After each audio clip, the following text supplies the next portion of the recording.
to talk about standards-based grading. And my touchscreen is not working, so I've got somebody that's going to be going to the next slide for me. Go ahead and go to the next slide. There's the table of contents. And next we have the agenda. So on the agenda today, we're going to review my vision statement. This is just my personal vision statement. We've got the focus problem and the solution, a brief explanation of what standard-based grading is. We're going to discuss how to implement standard-based grading, what should be the outcome once you start standard-based grading, and I have some examples from my previous year, last year's, because we don't have any data yet this year. All right, next slide, please.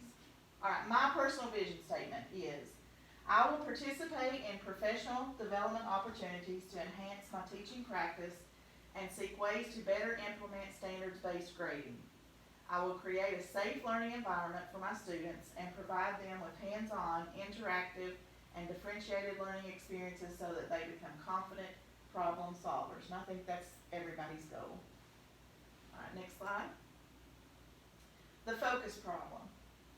Students and parents want clearly defined feedback on grade. Last year we had some feedback from parents saying that, like if I was just saying math, they made a B. Well, that doesn't really tell them what standards they're lacking in. So with standards-based grading, we're breaking it down and saying, hey, they're really good at adding and subtracting, they're lacking in multiplication and division. So that's what standard-based grading is. In standard-based grading environments, better feedback accelerates learning. Instead of simply giving scores like 9 out of 10 or an 85, teachers give feedback about the task that was performed and the skills being used. This helps students and parents understand their current areas of improvement and helps them reach the next level. This positive environment speeds learning and students reach higher levels of achievement, all while being deeply engaged and hopefully enjoying school. All right, next slide. So what is standard-based grading? In standard-based grading, it's based on a demonstration of mastery. So each skill, we're telling them, yes, you've mastered it, no, you still lack, and so on.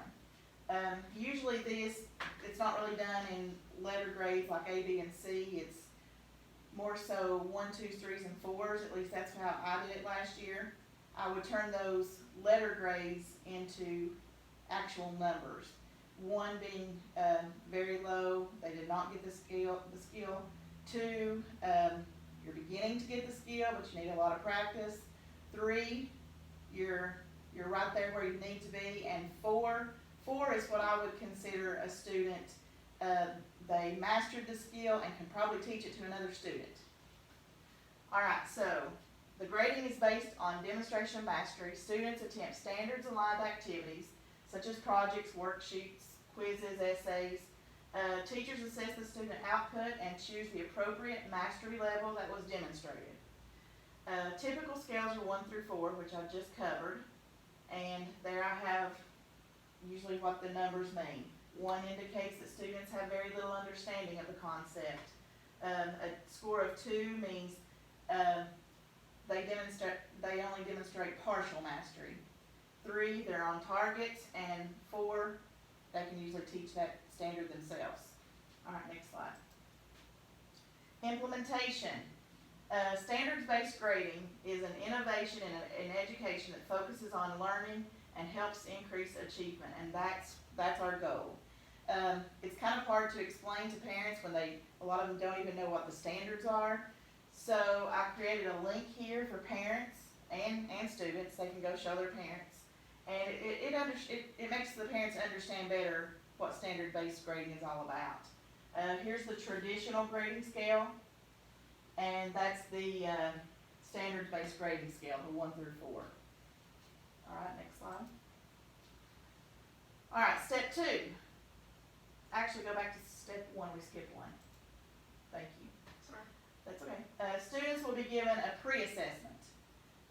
This is going to show what prior knowledge they have, what they already know. You're going to record that, and I like to let the students actually record their own data. That really helps them see their growth. So you're gonna record that data in a folder. Each student should have their own folder. The teacher will then teach the skill in a whole group setting.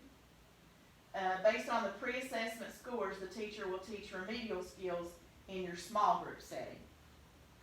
Alright? And I also like to let the advanced learners, that's those fours, tutor my other kids. Alright, step 2.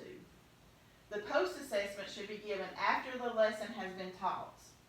And it should be the same test that you use for the pre-assessment. After grading, allow students to graph their own data, and they're going to see their own personal growth, and that's what's so good about this. This step is usually eye-opening for the students. They see their own growth, and that's what they like to see. All right, next step. Students who are in category 1 or 2 in the standards-based learning grades will need additional resources. So if they take that post-assessment test and they're still in a level 1 or 2, that means you need to give them additional resources. Maybe throw in more manipulatives or something else needs to happen. And then after you've given more instruction to those kids, reassess them. We want to show them their growth. All right, next. This is the data that I kept from last year, and this is just one student's data. These are the standards, and as you can see, we've got the pre-test of this standard and the post-test of this standard. And on the pre-test, he made a 71. On the post-test, he made a 93. So he saw his score jump, and he was so excited about that. I create the 1 through 4 scale for my own personal folders for them. The next skill, the next standard, the pre-test, he made a 45. He made a 91. That was a big jump. The third skill, he made a 58, and he went to a 70. That tells me that student lacks in that skill, and I need to give him some more instruction on that skill. All right, next slide. All right, for your outcome, when students have full transparency, in their grades and performance, they are able to use that feedback from their assignments to set goals and to own their own learning, and that's what we want students to do. We want them to set goals. We don't want to set the goals for them. We want them to set their own goals.